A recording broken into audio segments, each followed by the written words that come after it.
Buenas noches, amigos y compañeros. Nuestro comité distrital les da la bienvenida a la Casa del Pueblo Miraflores. Fraterno saludo, como siempre, a todos aquellos que nos siguen por la señal de Facebook Live y también los que nos observan en el canal C Miraflores APRA de YouTube. Hoy martes, los equipos responsables de las conferencias de política de la agenda social, el compañero Enrique Valderrama, ha disculpado su presencia por motivos laborales. El compañero del programa de la Biblioteca del Pueblo escribe, publica y presenta nuestro compañero Lucho Cabrera Barrón. El compañero de la agenda pendiente de salud, compañero Fernando Franco, ha disculpado su demora. Y del lado político tenemos la presencia del compañero secretario nacional de organización, Enrique Melgar y Moscoso, y Bonet. Creo que se la dio completo. No, los apellidos deben manejar los correctos. Enrique Melgar y el compañero Javier Travesaño, también subsecretario nacional de organización, son los responsables de llevar cada martes y cada jueves la actividad cultural y política en esta Casa del Pueblo.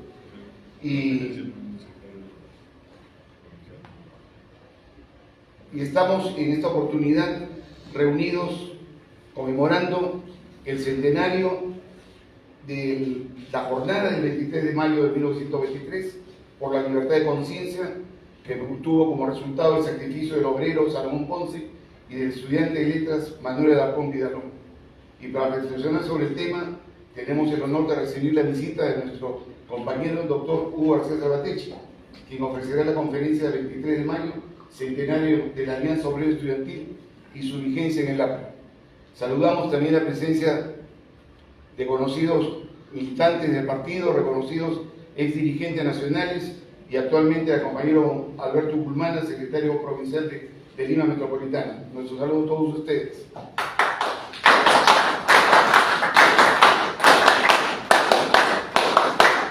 Además, de mi parte, que acotar, compañero Javier Travesaño, unas palabras, por favor.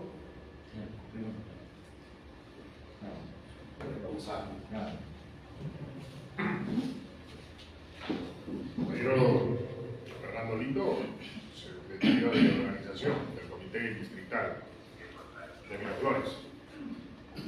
Compañero Lucho Cabrera, un hombre que está convirtiéndose en el referente consultor político, no solamente en APRA, sino ya en la sociedad y reconocido a nivel nacional e internacional. Compañero Hugo García Sabatechi, compañero, maestro y amigo. Compañero secretario provincial de Lima Metropolitana, compañeros dirigentes, compañero Rulman, el dirigente nacional, compañeros todos. Cuando iniciamos en ideas, conversaciones hace un año, de generar una serie de programas que hace muchos años se habían dejado de hacer, en donde se tenía que transmitir no solamente historia, conocimiento, donde tenía que haber debate, no pensamos que se iba a generar tanta expectativa. Y creo que a lo largo del tiempo, y medimos, se ha contribuido mucho, no solamente dentro de la militancia, sino también hemos tenido la participación de diversos ponentes, no solamente militantes, sino también de otras tiendas políticas, profesionales, que han ido aportando y dándonos mejores visiones en los temas de salud, en los temas sociales, en los temas empresariales, en los temas políticos.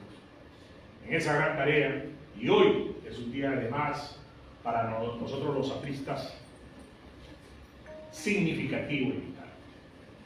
No voy a hablar más del tema, celebramos el centenario de esa alianza sellada entre obrero, estudiantil, y que estoy seguro en la disertación de nuestro maestro, Raúl García, podremos entender muchísimo más, compañeros.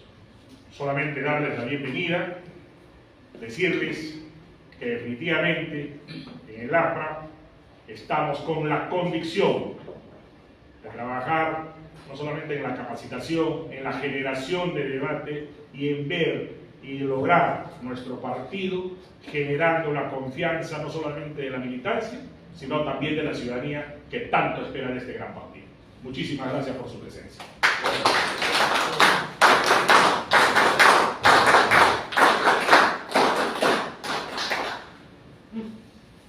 Unas palabras, por favor, Lucho Cabrera. Buenas noches con todos, compañeros. Gracias por la invitación, gracias por el esfuerzo de todos aquí de estar presentes en esta presentación.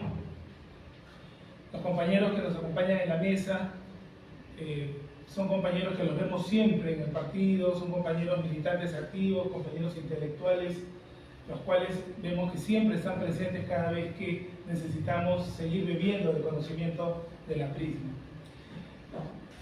A nombre de la Biblioteca del Pueblo Luis Alberto Sánchez y del programa que hemos creado denominado Escribe, Publica y Preséntalo, este programa tiene el objetivo de colocar nuevamente a la Prisma en los espacios de discusión intelectual, espacios en el que otras tiendas políticas han sabido entrar y hasta inclusive se han aprovechado de ellos.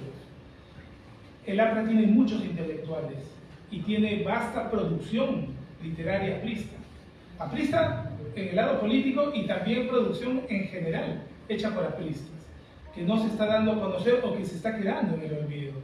Así que la tarea nuestra y de este programa que hemos creado es justamente volver a mostrar esa capacidad de los compañeros de haber escrito y haber dejado una serie de obras en el tiempo y en el espacio para todos nosotros.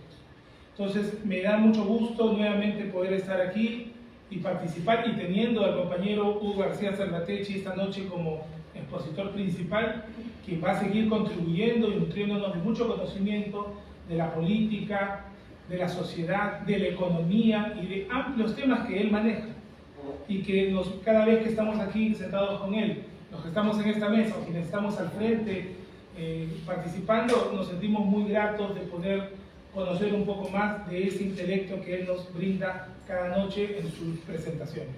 Muchas gracias.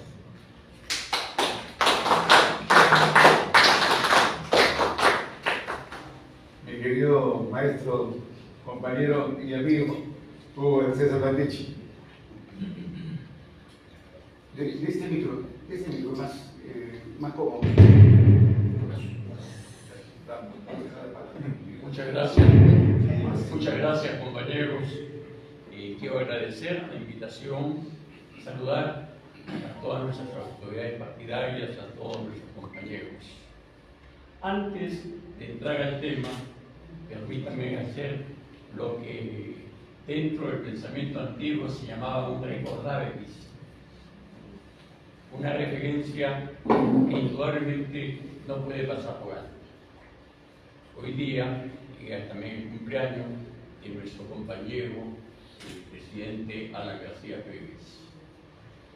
Yo tuve una cercana amistad con él, sobre todo en nuestra juventud.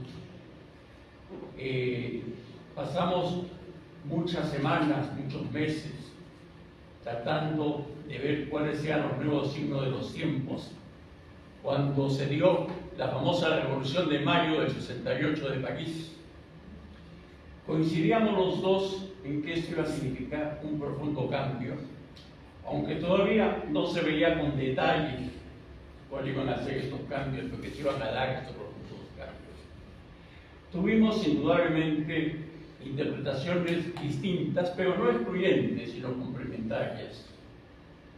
Y los dos, ya a inicios de la década del 70, teníamos el pleno convencimiento, siendo todavía jóvenes, de que iban a darse profundos, radicales, esenciales cambios, y que el APRA tenía que prepararse para que estos cambios no le caigan de sorpresa, sino que oriente y dirija esos cambios enormes que se iban a dar en el país.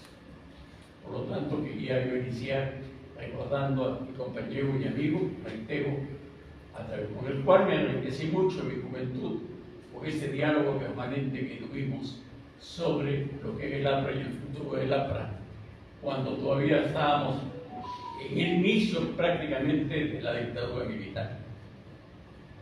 Esta fecha puede ser interpretada de muchos modos.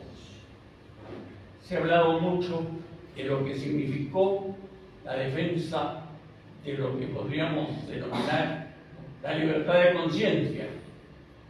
Indudablemente eso fue un papel importantísimo. Yo quiero referirme a otro. Esta es una fecha en la cual se terminó una etapa del pensamiento de Aya Latorre y empezó completamente otro nuevo. Es, digamos, el momento fundamental de estos cambios. Víctor Raúl, hasta ese momento, había militado primero en Trujillo, siendo muy joven, casi adolescente, y luego en Lima, dentro del movimiento anarco-sindicalista. Se había puesto en contacto con Aya Latorre y prácticamente se convirtió él como Ayategui en los últimos grandes discípulos de Aya Latorre. Y fue considerado, por así decirlo, como la gran promesa del movimiento libertario anarco-sindicalista. Y entró dentro de ese espíritu libertario con los objetivos que tuvo el anarquismo, básicamente de defender la libertad, de propiciar un nuevo tipo de Estado, un nuevo tipo de gobierno basado en el confederalismo, que nuestro futuro estaba estrechamente vinculado a la integración de América Latina con un nuevo significado, con un nuevo sentido, que es el que le dio González Prada. Ya se tenía el ideal bolivariano, llamado el ideal bolivariano, aunque el creador de ese ideal fue un peruano, arequipeño, don Juan Pablo Vizcarra y Guzmán, en su obra La Carta a los Españoles Americanos. Vizcarra y Guzmán, poco antes de fallecer, no publicó nada en vida, le entregó sus manuscritos al cónsul de Estados Unidos, que estaba cumpliendo funciones en Londres, y el cónsul de Estados Unidos se los dio a su vez a Miranda, y Miranda fue el que publicó la obra de Vizcarra, la hizo conocer y se la dio a su discípulo Bolívar. Entonces Bolívar tomó este ideal llamado bolivariano de la unificación de Vizcarra y Guzmán, y por lo tanto el origen de este gran ideal es el mismo origen peruano y arequipeño. González Prada le va a dar un cambio, porque va a señalar que ya no se puede señalar una integración que no tenga como objetivo la gran integración mundial. Ya Kant y después Proudhon habían señalado con toda claridad que el gobierno universal es un postulado histórico que se viene. Pues habría que integrar a los diferentes países por continentes para tener como resultado 4 o 5 grandes confederaciones que al confederarse tendría el gobierno universal. Entonces, la integración de América Latina ya no se ve como algo aislado, sino como la etapa previa para la integración de toda la humanidad, ¿no?, dentro del gobierno universal. Y es por eso que González Prada va a señalar, frente al mongoísmo del norte del continente, que dice América para los americanos, nosotros proclamamos América para el mundo. Esto lo va a tomar. Va a tomar que el papel más importante de la política auténtica es la educación, la formación. Vale decir que el movimiento debe ser escuela. Y con estos objetivos que van a permanecer en Víctor Raúl, también se daban algunas limitaciones. El movimiento anarquista, y fue esa la causa de su desaparición no solo en el Perú, sino en todo el mundo, como movimiento de antítesis, se fue, diríamos, al lado opuesto. Rechazaba todo lo que podía significar la política, rechazaba el Estado. En el fondo, ya, si lo analizábamos críticamente, podemos decir que no rechazaba al Estado como tal, sino al modo como se interpretaba que debía ser el Estado en un momento histórico. Pero esos viejos anarquistas eran pegados al pie de la letra, entonces rechazaban todo lo que era la organización. El gran frente de trabajadores, manuales e intelectuales tiene su origen el 1 de mayo de 1905, cuando Manuel González Prada pronuncia su discurso El intelectual y el obrero. Y es ahí donde empiezan a surgir los movimientos anarcosindicalistas, que tienen diferentes etapas. La primera etapa estuvo vinculada a Proudhon y por lo tanto a una posición no del todo definida frente al socialismo. Proudhon es considerado con toda justicia como el fundador del socialismo contemporáneo, pero simultáneamente va a formular una serie de críticas cuando termina identificando socialismo con marxismo-leninismo. Entonces, hay esa incertidumbre, el lenguaje, no haber aclarado los conceptos, que se manifiesta en la primera etapa también del anarcosindicalismo peruano, sobre todo la que tiene como su principal, digamos, el periódico, su principal, diríamos, medio de divulgación, los paglias. Posteriormente, por desavenencias que tuvo Manuel González Prada con el presidente de los paglias, desaparece los paglias y viene la protesta. Al margen de otros, son muchísimos los periódicos, no solamente de Lima, sino del Perú, que tienen que ser estudiados porque forman una parte importantísima de nuestra historia. Viene la protesta, que ya no está bajo la influencia, sigue claro la influencia, pero ya no era la influencia principal de Proudhon, sino de Kropotkin. Kropotkin va a formular lo que se denominó el anarcocomunismo y se va a presentar como anarquista comunista. Pues tenemos una primera. El socialismo, el comunismo ingresan al Perú a través del anarquismo, cuando el marxismo no tenía ninguna vigencia ni en el Perú ni en América Latina. Lo van a tener recién a partir del 30. Y esto produjo algunas confusiones históricas que tratamos de corregir con el maestro Luis Alberto Sánchez a inicios de la década de los 70. No tenía ninguna influencia.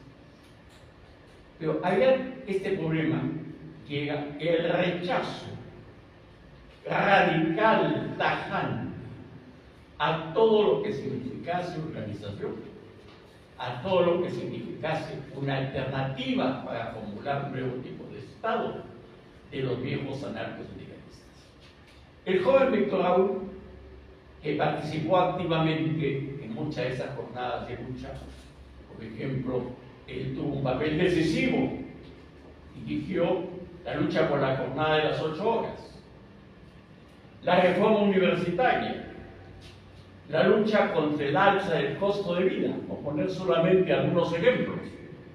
Todos ellos la realizó Víctor Raúl en su etapa anarcosindicalista. Ya a partir de ahí empezó a tener problemas cada vez más serios y más fuertes con los viejos anarcosindicalistas, porque consideraban que Víctor Raúl se estaba apartando del anarquismo, porque estaba propiciando la organización de un movimiento, el que este movimiento tenga una organización, y estaba propiciando nuevas reformas del Estado, vale decir, se estaba apartando del anarquismo. Si nosotros analizamos, usamos una comparación, y todas las comparaciones, ¿no? Siempre o fraquean de un pie o de los dos, podríamos decir que el momento en el cual se engendra el arte es la fundación de las universidades populares don Manuel González Prada. Es ahí donde empieza ya claramente a tener la orientación, por así decirlo, política, ideológica, de lo que debe ser el partido, esta fundación de las universidades populares. Víctor Raúl, en varias oportunidades, en sus obras, señaló expresamente que consideraba que debería señalarse que la fundación de las universidades populares significó la primera fundación del arte, y así es efectivamente, se engendra el arte. Esta fecha, del 23 de mayo de 1920, podríamos señalar la fecha en que nace la criatura, y posteriormente, el 7 de mayo del año siguiente, se bautiza la criatura con la fundación del arte. Esos son los 3 momentos. El 23 de mayo ya se consolida el Frente de Trabajadores Manuales e Intelectuales, generado, motivado, que surge bajo la clara influencia del maestro González Prada, como un organismo, como algo orgánico, ya era una organización. Por lo tanto, esa organización ya se hacía sentir. Si hay organización, hay jerarquía, hay personas que dirigen necesariamente, ¿no? Eso conforma la columna vertebral de toda organización. Y eso significó el 23 de mayo. Y es por eso que los viejos anarcosindicalistas, poco después, en el mismo mes de mayo de 1923, expulsaron del movimiento anarcosindicalista tanto a Aya de la Torre como a Mariátegui, por considerar que ambos habían caído ya con el virus del marxismo. En el año 71 publiqué mi pequeña obra, que ya está terminada la edición definitiva, 400 o 500 veces más grande que la que fue inicialmente.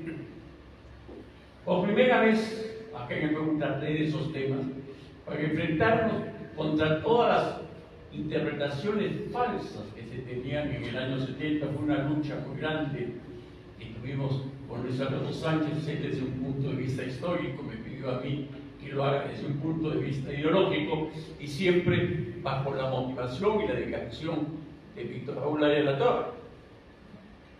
Pero la posición mía, yo escribo este libro y me sale a refutar César Levano, y tuve que coger una polémica trunca en galletas, porque César Levano señalaba que mi posición era partidaria, era subjetiva, porque el verdadero seguidor del anarcosindicalismo era Mariátegui, porque era marxista, igual que su padre, Delfín Levano, que era además el presidente del grupo La Protesta, Delfín Levano, el padre de César Levano, mientras que Aya de la Torre era el disidente derechista.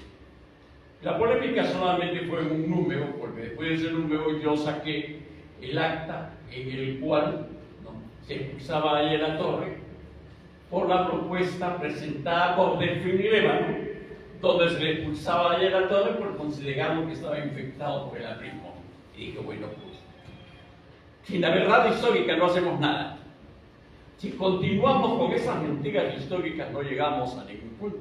Ahí se terminó la polémica, porque se demostró claramente que Delfín Levano era antimarxista y que lo expulsó a Aya de la Torre porque consideraba que estaba demasiado influenciado por el marxismo. Con esto nos deja Víctor Raúl una gran lección. Se termina una época de su vida, no con traiciones. Los grandes ideales del anarcosindicalismo continúan. Los grandes principios de la exigencia libertaria permanecen. Y Víctor Raúl lo quiso expresar de modo claro y definido poco antes de su muerte, cuando escribió el prólogo a sus obras completas. Algunos compañeros consideraban que no era político, dentro de ese velasquismo, que se presentase esa adhesión de don Manuel González Prada al viejo anarquismo y se reconociese su gran influencia. Y Víctor Raúl tomó una precaución, se la dio a un compañero de toda su confianza para que ese prólogo sea publicado tal y como él lo había escrito en sus obras completas, y así sucedió. Ese compañero que tiene el original de Víctor Raúl es el compañero Carlos Roca. Se lo entregó para que sea tal. O sea, no hubo ningún quiebre en lo que se refiere al aspecto ideológico, sino simplemente la toma de conciencia de lo que posteriormente, cuando Víctor Raúl ya está en Europa, va a tomar contacto con estas teorías, porque el tiempo, el espacio-tiempo histórico había cambiado. Y al cambiarse ese espacio-tiempo histórico, necesariamente lo que podía tener validez en un momento ya dejaba de tener. Se requería, por lo tanto, en ese momento ser creador, no traicionar los antiguos ideales, sino adecuarnos a la nueva realidad. Y esta es la gran enseñanza de Víctor Raúl. Entonces, el año 1923 y 21 van a ser importantísimos, porque significan el término, reitero, de la etapa anarcosindicalista y el inicio de la PRI. Primero, su concepción, universidades populares. Segundo lugar, el nacimiento, ya nace el organismo, 23 de mayo. El bautizo, el 7 de mayo del año siguiente. Hay una ampliación enorme. Estamos al final del anarcosindicalismo y al inicio de la PRI. Este hecho también va a tener mucha importancia histórica, porque todos los grandes movimientos, las células anarcosindicalistas, no solo del Perú, sino de toda América Latina, se van a convertir en las primeras células anarquistas. Ya existía esa infraestructura. Lo que va a hacer Víctor Raúl es dar una nueva orientación. Y una de las personas que jugó un papel importantísimo en la organización del APRA, todavía que el APRA como movimiento no se había fundado el Partido Aprista Peruano, fue José Carlos Mañategui. ¿En qué consistió?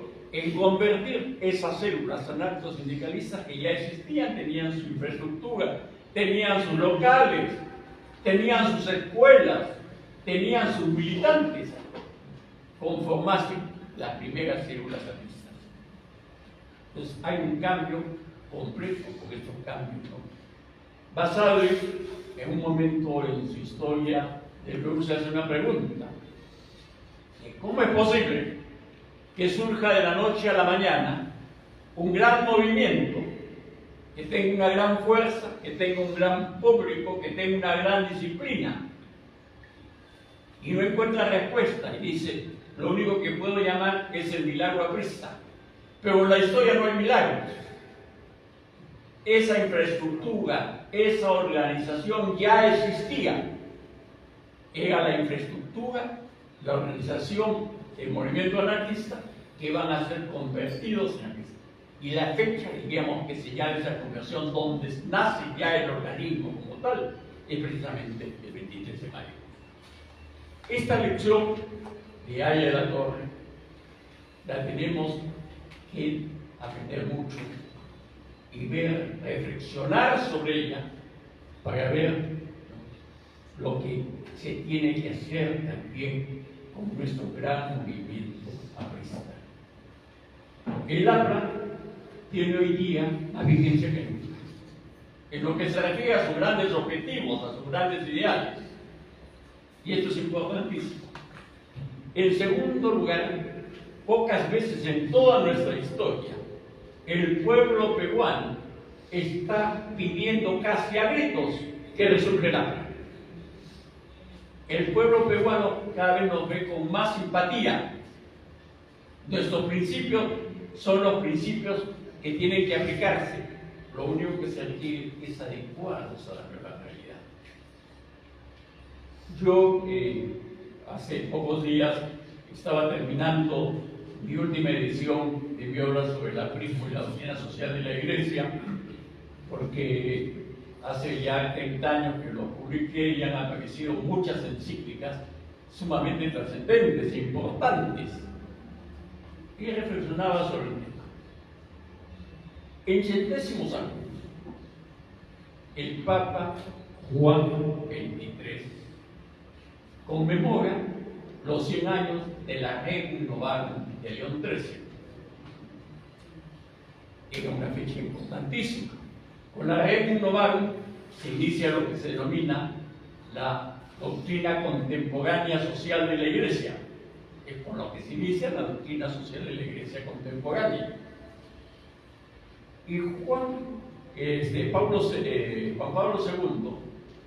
señala lo que significó esta reforma, lo que significó la Regum Novarum. Y siguiendo un poco la metodología que utilizó Althusser con Marx, dice que la lectura de esta obra del Papa León XIII tiene que ser triple. Una lectura en la que se lea la Regum Novarum teniendo en cuenta lo que la Regum Novarum significó dentro de la situación de la Iglesia en ese momento, del mundo en ese momento, y cómo fue una respuesta sumamente meditada, sumamente reflexiva para la realidad de ese momento.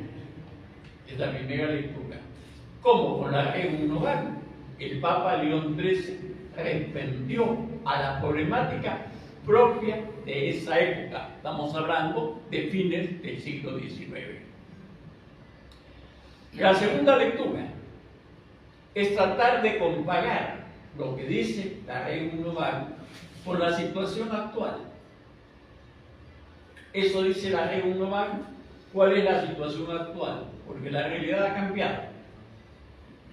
Y recién viene la tercera lectura, que es el tratar de aplicar los grandes objetivos, el espíritu de la Regum Novarum, a una situación que ha cambiado completamente de modo distinto.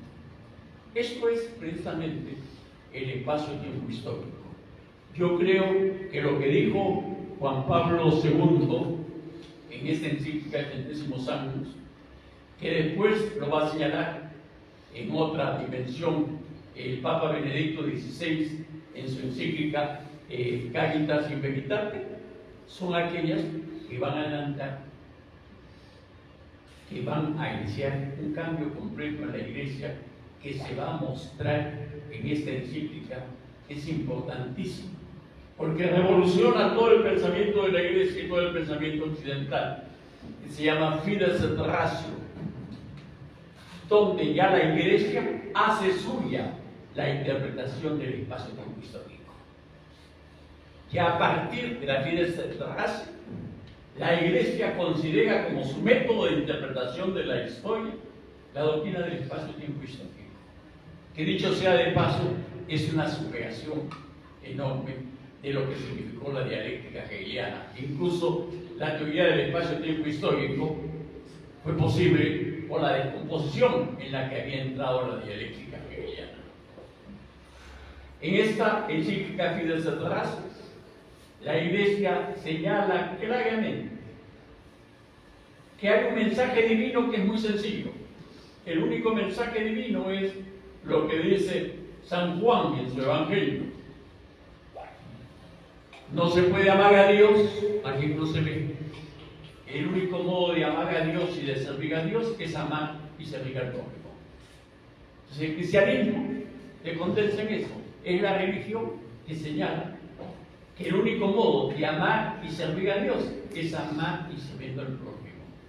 Lo demás es aquello que se le añade de acuerdo a la estructura mental de una época, a la terminología propia de una época, y que por lo tanto puede cambiar. La teología es netamente histórica. Puede cambiar.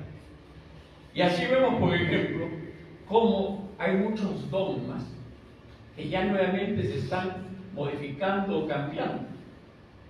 En el primer milenio del cristianismo no había todavía la dogmática cristiana como la que se tiene ahora, entonces había mucha libertad. Nunca los pensadores cristianos fueron más libres que en esa época, porque no había censura, no había condena, no había peligro de excomunión, porque no estaba definida la dogmática. Y eso se ve, por ejemplo, en un tema que cada vez está teniendo más importancia. Es el tema de lo que significa el pecado original y de lo que significa la consecuencia del pecado original, con lo que se trató de corregir el pecado original, que es la redención. Y hoy día, hoy día hablando pues en términos más relativos, ¿no? En la actualidad se está retornando a lo que dijeron muchos padres de la Iglesia y que fueron rescatados a inicios del siglo XX por este sacerdote y científico jesuita de Islas de Charlán. El modo como se concebía el pecado original en esos momentos era que el pecado original es únicamente la conciencia que toma el hombre de que su existencia no se la debe a él mismo. Tiene una existencia, por así decirlo, prestada.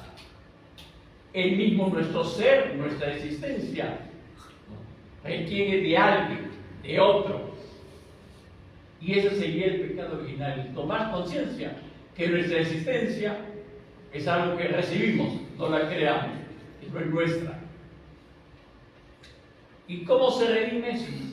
Es la existencia de lo que Dios dio, en que Dios manda a su Hijo, para nuevamente llevar al hombre y a través del hombre a toda la naturaleza a Dios.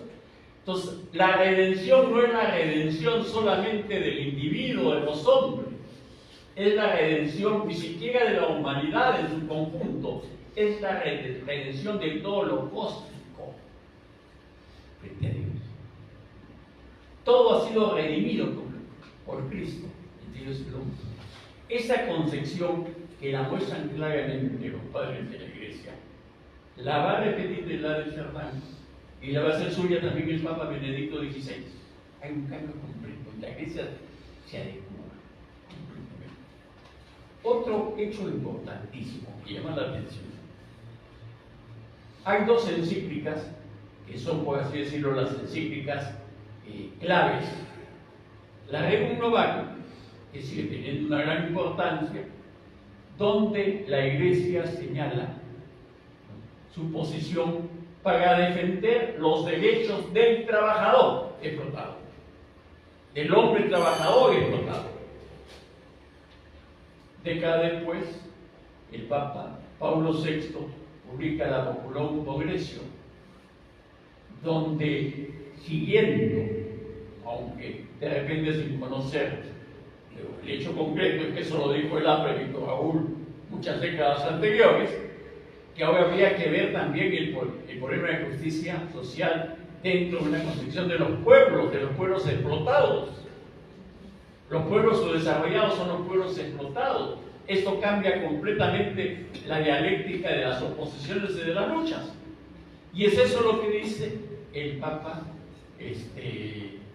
Pablo VI en Populorum Progressio, donde hay mayor acercamiento. Como yo le decía a un amigo, si hace 30 años señalé que no había oposición entre el pensamiento social de la Iglesia y el atrismo, hace poco el compañero y mi amigo Pepe Lucho Delgado Núñez del Arco me mandó una copia del número de la protesta de la Tribuna del 23 de mayo de 1963, que en primera página, con letras muy grandes, se reproduce un artículo, un discurso que llega Aya la Torre en Huancayo, donde dice: en lo esencial no hay ninguna oposición entre la doctrina social de la Iglesia y la doctrina cristiana. O sea, eso que estoy diciendo lo dijo Víctor Raúl el 23 de mayo de 1963. Estamos hablando ya de 60 años. ¿Qué es lo que sucede? 40 años después, como ya es una encíclica referencial, tanto Juan Pablo II y el Papa Benedicto XVI publicaron, cuando una fecha determinada, por ejemplo, los 40 años de la Popular Congreso, publica su encíclica Benedicto XVI, denominada Caritas in Veritate, para conmemorar los 40 años de la Popular Congreso. ¿Y qué dice? Lo mismo que dijo Juan Pablo II con la Centésima Santa. Es una respuesta muy reflexiva, muy racional de la Iglesia frente a la situación que se vivía en ese momento en los países con el fenómeno imperialista. Pero esa realidad ha cambiado. Empezó a cambiar poco tiempo después, en varias etapas, pero cambió completamente después. Y no tiene eso nada que hacer con la actual globalización. Y por lo tanto, la Iglesia, el pensamiento social de la Iglesia, tiene que adecuarse a esa nueva realidad. ¿Y cuáles son los puntos que señalan?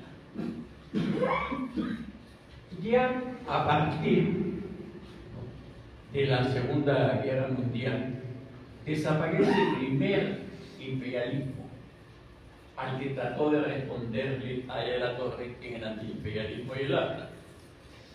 Esa primera manifestación del imperialismo, que era un imperialismo nacional, el imperialismo norteamericano, el imperialismo alemán, el imperialismo inglés, el imperialismo nipón, todos ellos de corte capitalista, pero netamente nacionalista. ¿Qué significaba? Que ellos trataban de propiciar el desarrollo de su industria. Y para que esta industria no se vea posteriormente afectada por la famosa crisis de la sobreabundancia que señaló Fourier y que conforma los primeros capítulos del Capital de Marx, tenían que exportarse. Entonces había que apoderarse del comercio exterior para exportar los bienes. Y dentro de ese imperialismo, lo que se tenía que hacer era importar las materias primas con exportación y exportar los productos terminados. Desde el momento que se trataba de hacer crecer todo el sector industrial productivo de esos países, tenía un carácter nacional que terminaba favoreciendo a toda la población, también a los trabajadores. Había trabajo, había bienestar. En algún momento hay la Torre, refiriéndose a esa época, dice: nuestra explotación, el producto de nuestra explotación, no solo favorece al burgués, al capitalista de esos países, sino también a sus trabajadores, al pueblo en general, porque tenía ese carácter nacional. Ya Juan XXIII, antes de Pablo VI, empieza a señalar que hay un cambio completo. ¿Por qué? Porque ese imperialismo había perdido su carácter nacional. Al rico, al millonario, al capitalista ya no le interesaba que se produzcan los bienes o en Inglaterra, o en Alemania, o en el Japón, sino en aquellos países donde tenía mayores ventajas, donde iba a ganar más. Entonces dejó de tener ese carácter nacional. No se dio el efecto que un expresidente del Perú, que ya no hay que ni siquiera mencionar su nombre, habló del efecto chorreo. Ya no había esa posibilidad. ¿Y qué sucede? Los problemas que se consideraban propios del tercer mundo, como dijo Juan XXIII, el problema de la escasez de la vivienda, el problema de la falta de trabajo, el problema del hambre, empezó a asolar. Y a partir ya de esa época, la desocupación, la falta de vivienda y el hambre empezaron cada vez a crecer en esos países. Es sorprendente cuando uno va a Estados Unidos ver la cantidad de pobres que están en las calles, con una miseria completa. los problemas de la vivienda que se hacen angustiosos en este momento, el problema que fue muy fuerte en España. Vale decir, todos los problemas que eran propios del mundo subdesarrollado, cuando el capitalismo, el imperialismo dejó de tener ese carácter nacional, se fue también. Hoy día la globalización hace que los países pobres se estén invadiendo también la pobreza, la miseria, los problemas propios. Entonces cambió completamente todo. Por otro lado, Juan 23 señalaba que ya en el mundo se percibía que el progreso, el desarrollo, había entrado en una etapa en que ya no se iba más allá. Ya no había recursos. Pero mientras la gente de izquierda se pelea por frases en asuntos bizantinos, como decía Sogel, los pragmáticos burgueses y capitalistas están viendo los signos de los tiempos para cómo aprovecharlo. Había que hacer un gran cambio. Pues, en el año, a inicios de la década de los 70, cuando De Gaulle va a Estados Unidos, le dice, tienen acá sus dólares, me dan el correspondiente, Estados Unidos decretó el fin de lo que se denominaba, ¿no?, el respaldo que debía tener una moneda. Ese respaldo de la moneda estaba en oro, estaba en plata, en metales preciosos, y Estados Unidos, vale decir, ya no había emisión inorgánica. Y Estados Unidos empezó a usar sus maquinitas, a sacar billetes, y con esos billetes adquiría todos los bienes del mundo y los pagaba con papel. Invadió a todo el mundo con los dólares con papel. Y por eso Estados Unidos tuvo un desarrollo exponencial a partir de ese momento. Pero no solo eso. Este país, como el Perú, necesita dinero. Bueno, pues acá está la maquinita, y con la maquinita también se financia. Es un gran daño. Esto siguió creciendo, porque desde el momento en que el billete es papel, ya no tiene patrón, ya no tiene nada que lo respalda, es muy endeble. Y la gran crisis que se viene en el mundo va a ser crisis financiera, crisis más que financiera, crisis monetaria, porque va a llegar un momento en que se quede en evidencia lo que es la moneda, papel y siempre papel, no tiene ningún valor completo, y esto va a cambiar. Que sea un paso más adelante. Desde el momento, no solamente de billetes, sino que hay operaciones para que lleve economía, dentro de la masa monetaria también está el cuasi dinero. Si empiezan a hacer compras, por ejemplo, la producción de café de Colombia, que se va a producir dentro de 20 años y ya se ha vendido, y se va a empezar a vender durante todos los meses durante estos años. Cada una de estas ventas va a implicar el incremento de la masa monetaria. Entonces viene el segundo punto, la especulación. Actualmente vivimos una economía de la especulación. Entonces, es lo que va a decir también el papado. ¿Qué es lo que señala el papado? Cuando criticaba el Papa León XIII a los socialistas y comunistas de fines del siglo XIX, lo criticaba porque todo llegaba dentro de una forma de propiedad que no era la única, pero era, por así decirlo, la más sólida, la más fuerte, la más representativa, la que tenía más peso en esa época, que era la tierra, la propiedad de la tierra. Eso va a cambiar y se va a tener que ya eso no tiene tanto peso, sino lo tiene la industria. No es que haya desaparecido la explotación de los agricultores, de los campesinos, pero eso en el plano social universal pasa a segundo plano. Lo importante ahora ya es que la gran fuente de riqueza de ese momento es ¿qué cosa? Es la industria. Posteriormente, esa industria queda completamente reducida. Lo importante es el comercio. Y aparece toda una nueva fuente de riqueza que está en el comercio. Actualmente, la gran fuerza económica, lo que genera más riqueza es la especulación. Y el especulador basta que tenga una computadora y una secretaria y no requiere más trabajadores. Está con una concentración de riqueza a través del especulador, donde hay algo que es fundamental, que es el símbolo de la actual explotación que se da en el mundo, que ya no está vinculado a un país, es el sistema financiero, es la banca. Y es el sistema financiero, la banca, la que genera la especulación y la que está creando todo este problema.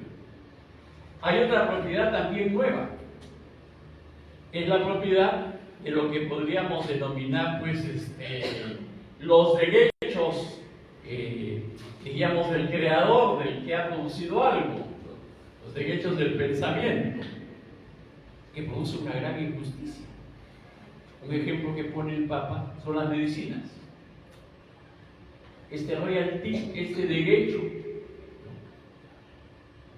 es un derecho que ellos lo cobran pues con un dinero y con unos intereses enormes que lo tiene que pagar el mundo en todos sus niveles. Una de las señales de la gran crisis mundial y de la opresión de nuestros pueblos es que tenemos que pagar cosas excesivas por este derecho intelectual, que tiene que ser analizado en organismos internacionales, tienen que ser planteados políticamente, tienen que estar dentro de un movimiento que señale cuáles son precisamente las causas de la situación en la que estamos.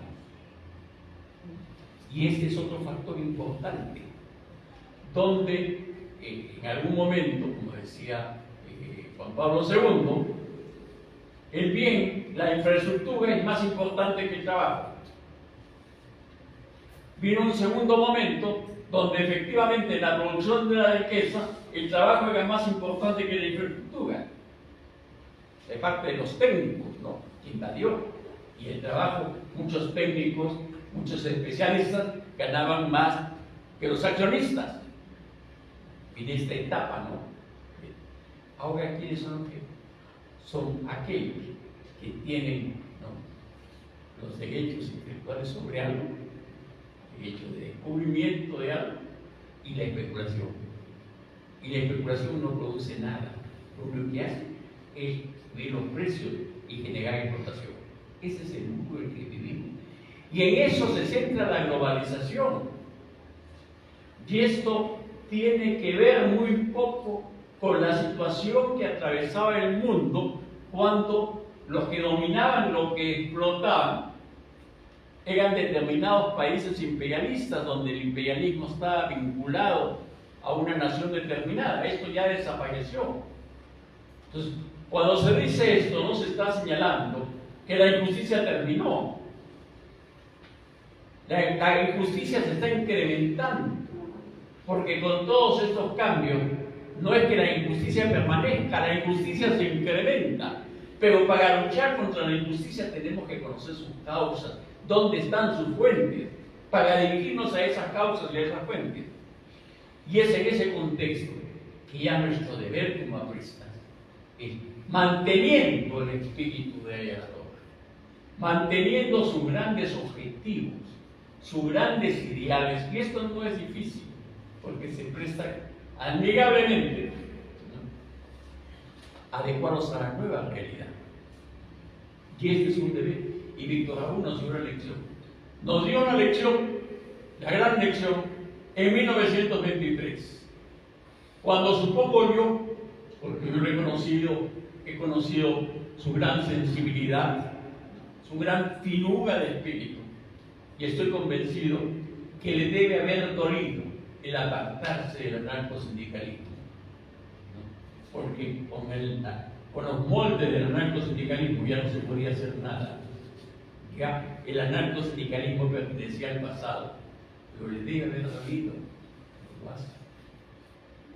Cuando se dio cuenta que el imperialismo nacional había desaparecido y ya en una etapa intermedia, antes de la globalización, la etapa intermedia entre el primer imperialismo y la globalización, ya los movimientos imperialistas prácticamente tienen dos focos: el del capitalismo privado, cuyo símbolo era Washington, y el imperialismo, el capitalismo de Estado, cuyo símbolo era Moscú.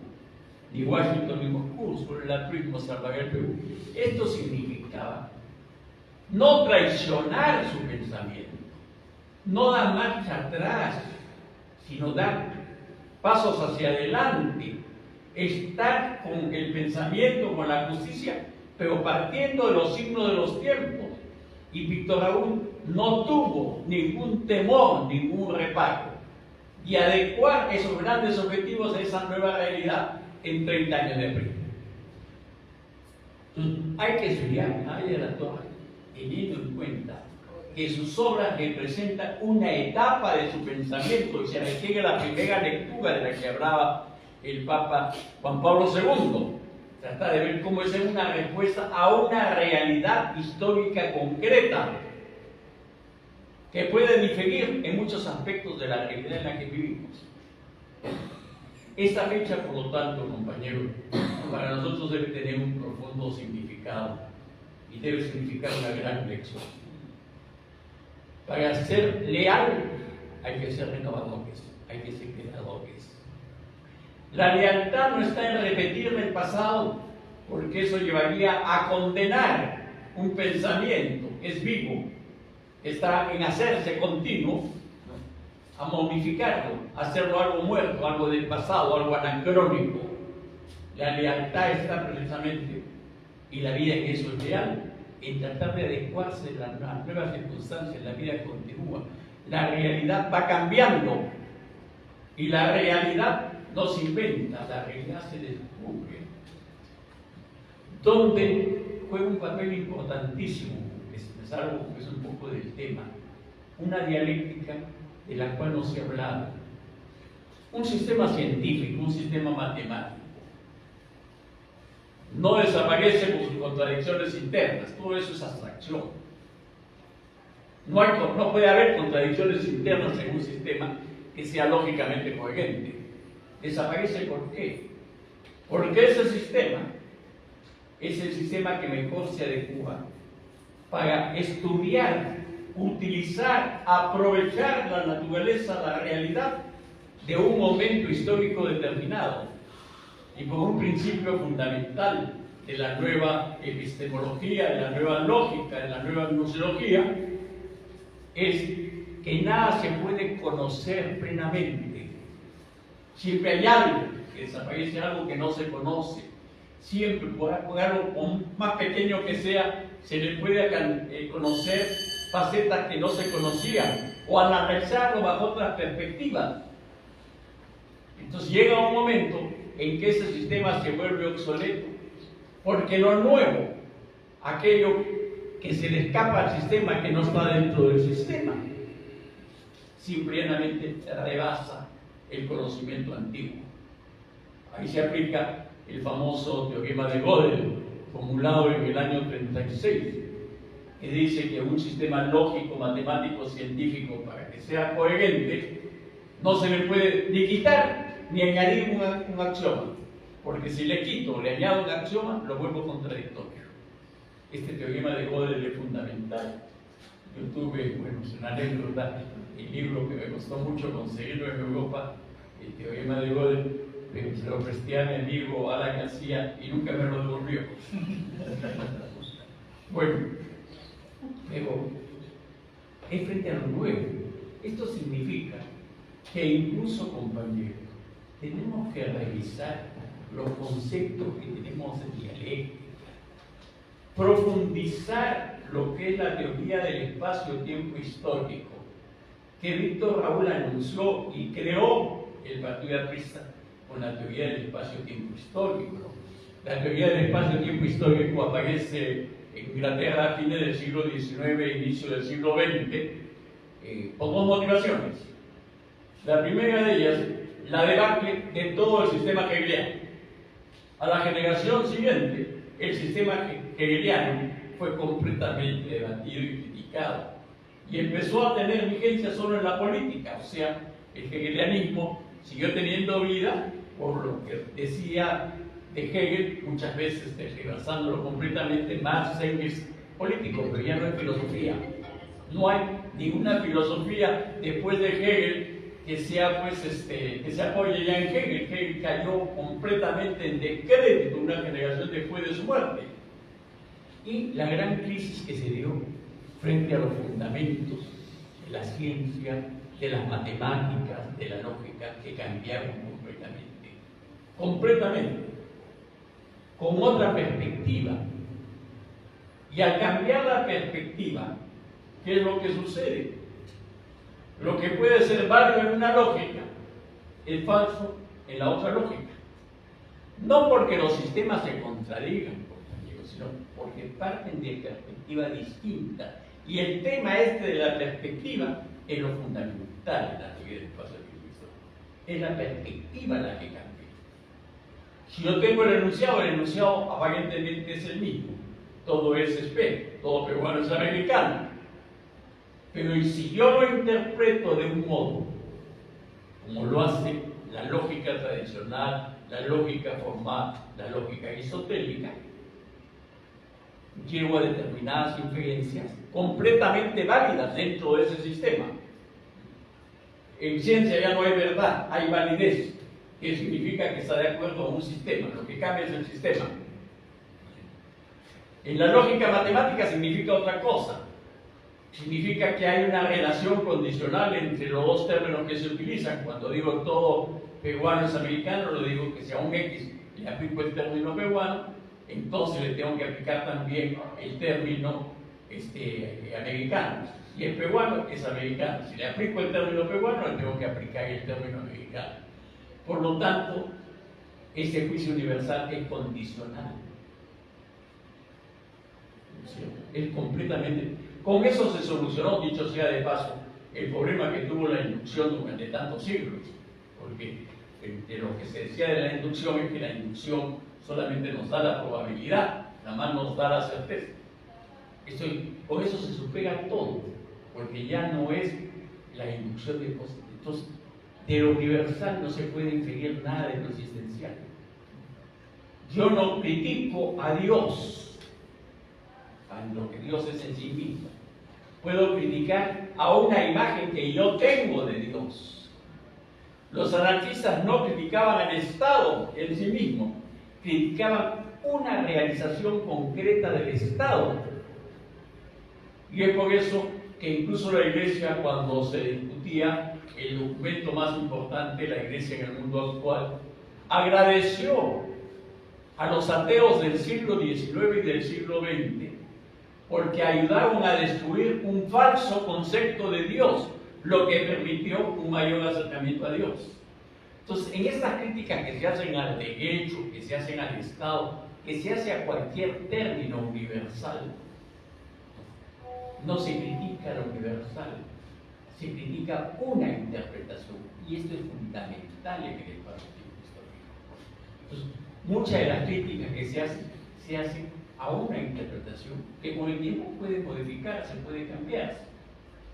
Tenemos que tener esta apertura, tenemos que convertir nuevamente el parte de escuela, y esa, diríamos, lucidez, esa valentía de pensamiento, porque se requería lucidez y una gran valentía de pensamiento que mostró Víctor Raúl para adecuarse permanentemente a los tiempos. Es lo que tenemos que aprender, y creo que esta fecha es decisiva para reflexionar sobre ello. Muchas gracias, compañeros.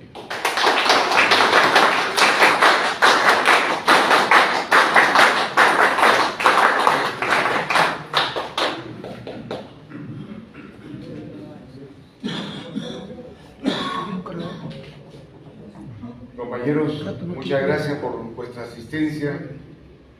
Hemos escuchado una magnífica exposición de nuestro compañero Hugo García Sabatechi.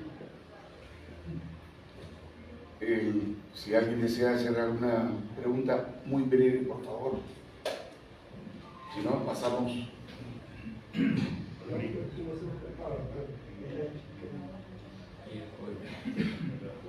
Una muy puntual.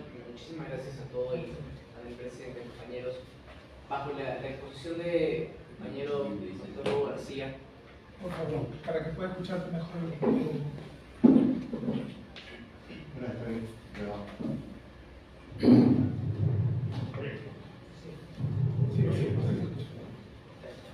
Gracias. Buenas noches a todos. Bajo la postura y las premisas expuestas, me preguntaría, un poco haciendo una labor ya post-anarquista, ¿cómo se debería estructurar y organizar la lógica del partido escuela de cara a estas necesidades intelectuales, pero también empíricas, de reinterpretación, adecuación y adaptación de todas estas premisas tan necesarias a la realidad actual en la que estamos? ¿Debería ser algo ajeno, orgánico, espontáneo o estructurado finalmente?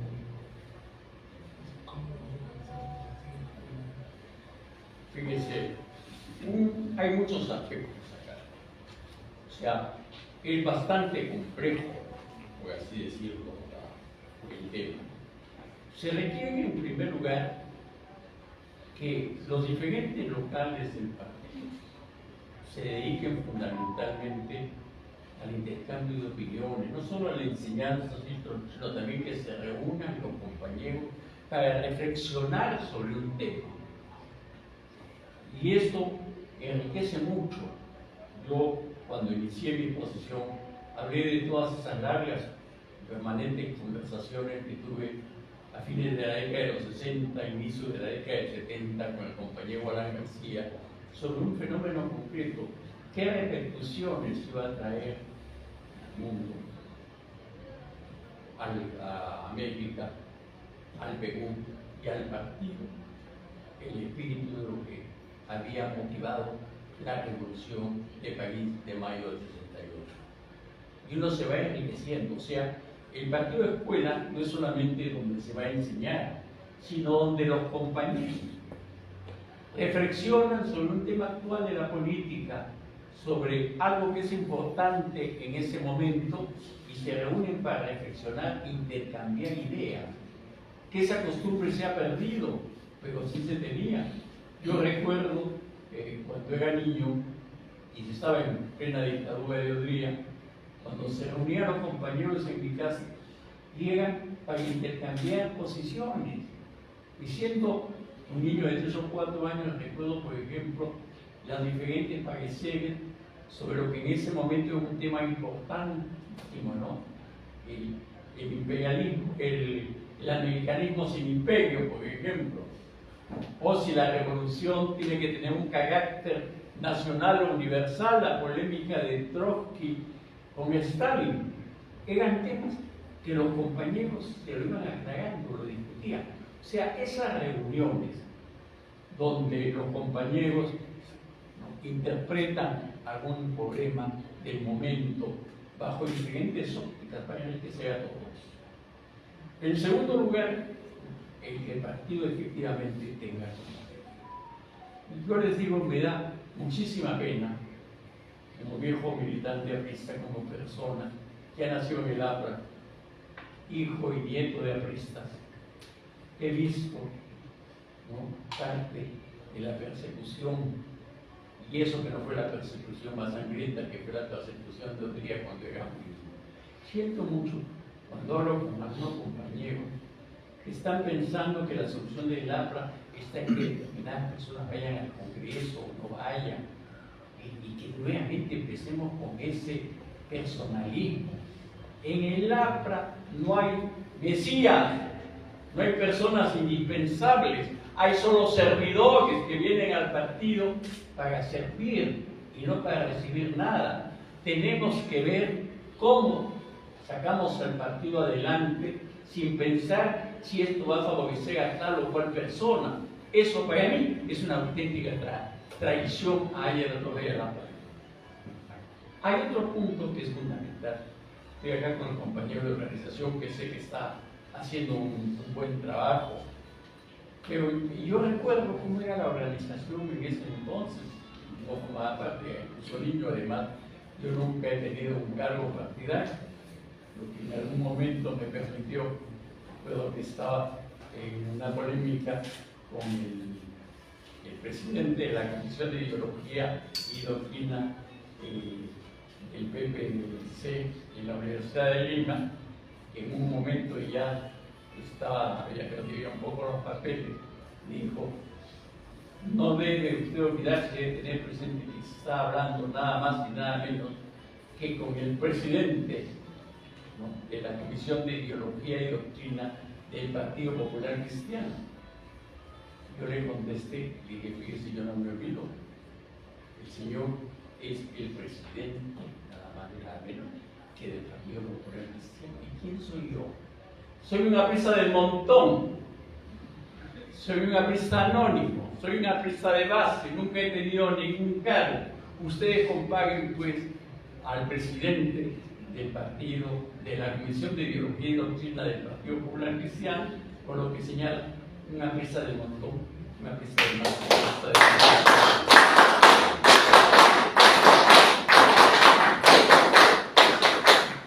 Pero era muy importante el partido cómo estaba organizado. Las bases tenían toda la independencia necesaria para poder desarrollarse, para poder crecer, para poder solucionar los problemas de sus bases. Entonces, era un partido completamente descentralizado. Mientras que posteriormente el centralismo del Estado peruano se ha contagiado a todos los partidos políticos, se ha tenido el centralismo limeño, donde el Lima aparentemente domina todo, pero si uno va más allá es como la dictadura del proletariado. El proletariado termina en el partido lleva la jerarquía y los únicos que mandan son los jerarcas y la jerarquía lleva al dictador. Y se termina siendo una dictadura personal, ¿no? Igual pasa, todo centralismo termina en personas. Entonces no es Lima, no es ni siquiera pues, los dirigentes de Lima. El centralismo es lo que más daño le ha hecho al país y lo que más daño le ha hecho al partido. Y no se puede cambiar el centralismo, un centralismo de un grupo, por 20 centralismos, porque el centralismo se han contagiado las regiones que son también centralistas. Entonces, vivimos dentro de esa condición centralista, es que hay que romper, y es por eso, precisamente, que desde nuestros inicios propiciamos un nuevo tipo de democracia, la democracia que se apoya en las confederaciones, y la confederación parte de la comuna, del municipio, que se van cada vez asociando. Se van asociando las juntas vecinales, en el municipio distrital, se asocian los municipios distritales en el municipio provincial, que conforman una unidad.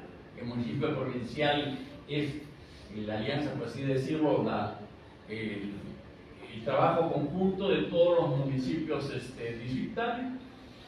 La región es la confederación de los municipios provinciales, el país es la confederación de las regiones.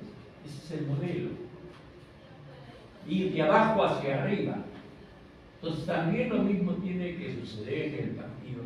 Y yo creo que es fundamental para que el partido cumpla su objetivo, su visión, esa descentralización. ¿Qué significa? Que los personajes mesiánicos ya desaparecen del partido.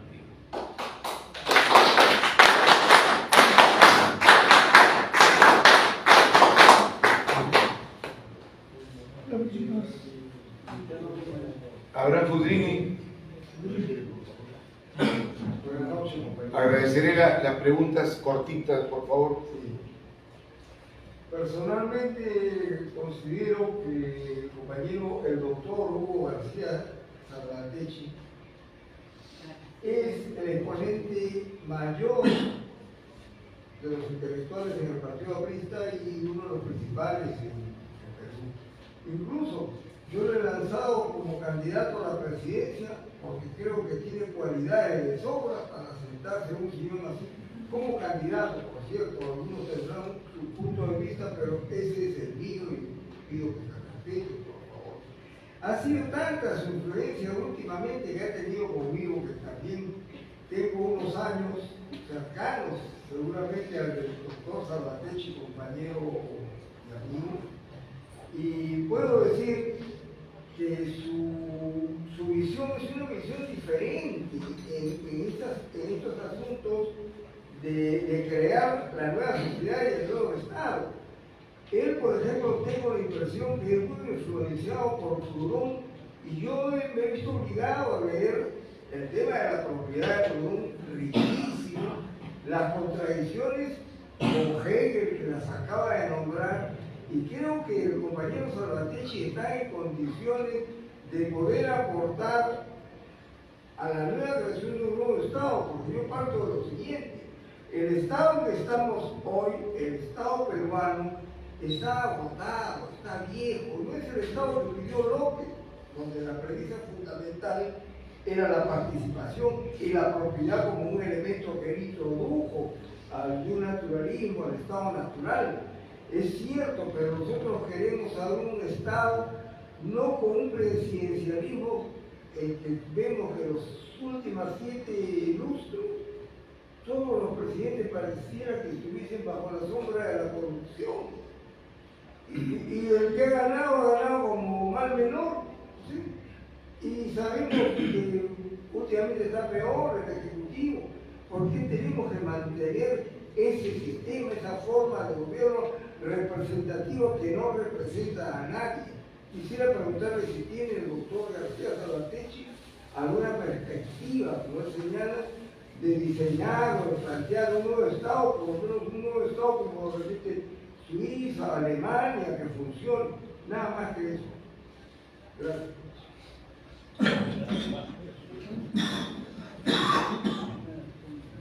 Fíjese, compañero, yo agradezco sus palabras. Creo que ya por el momento estoy viviendo por mi edad y por todo. Mi tarea es formar a la juventud, es dirigir, es asesorar, es apoyar. Pero ya otras cosas creo que ya ha pasado el tiempo. Pero hay algo, sin embargo, que es importante usted. Y es la carencia que tenemos de políticos, incluyendo al partido de esa persona. ¿Quién es el político? Político es la persona que le...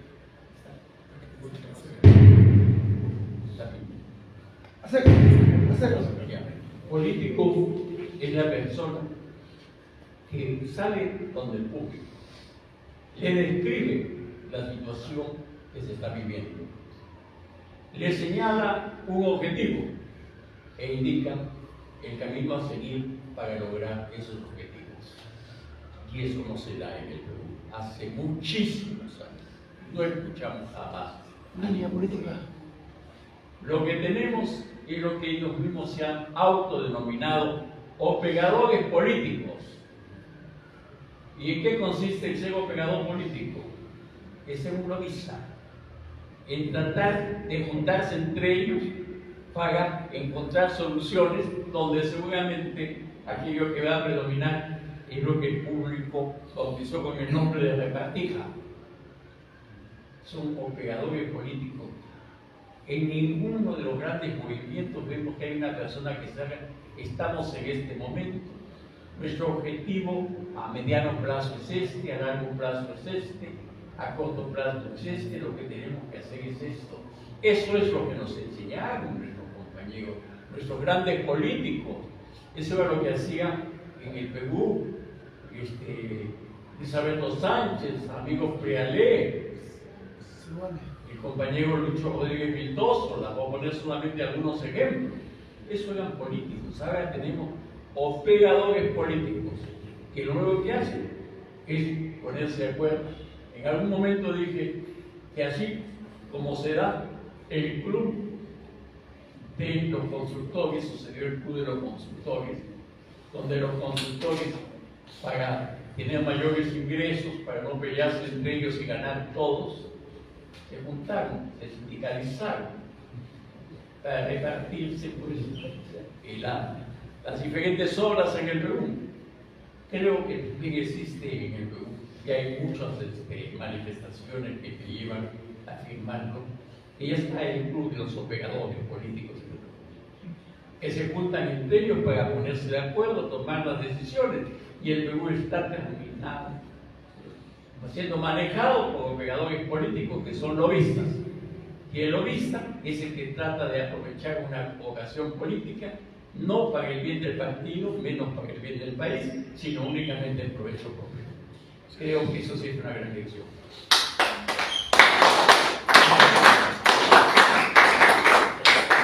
Muchas gracias, compañeros. Será hasta una próxima oportunidad con Hugo García Salvatecchi, y los invitamos a ponernos de pie para entonar nuestra marsellesa. Lucho Cabrera Barrón da la voz. 1, 2, 3. Contra el Pasado vergonzante, nueva doctrina insurge ya, heresia liberante, que ha fundido en crisol, la verdad. Actuaremos con sangre en la historia, nuestra huella pujante y triunfal. Quedarán los que luchen mañana, digno ejemplo de acción contra el mal. Pero vamos a abrazar la nueva religión, la alianza popular conquistará la ansiada redención. Habrá compañeros, viva la alianza, militantes, prometamos jamás desertar,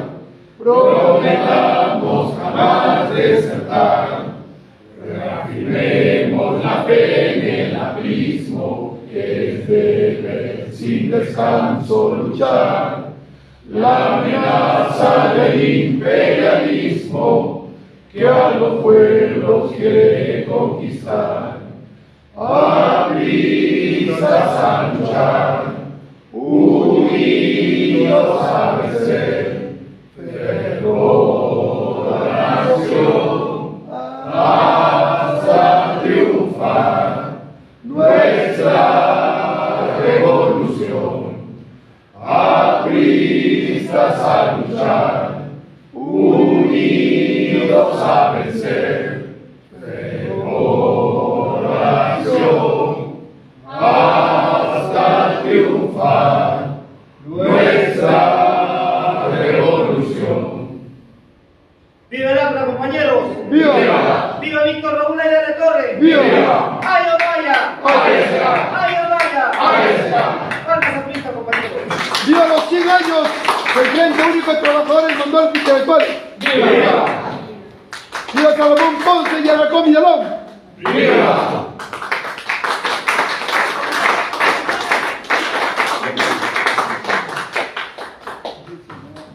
Muchas gracias.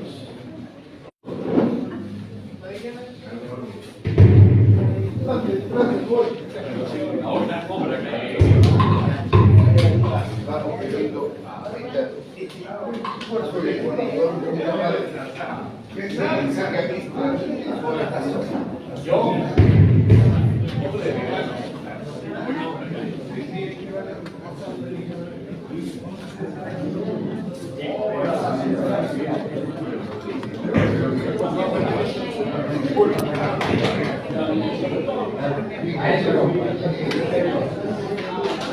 Ya usted ya como candidato presidencial lo tiene que hacer. Ya lo están lanzando la... Doctor, ya lo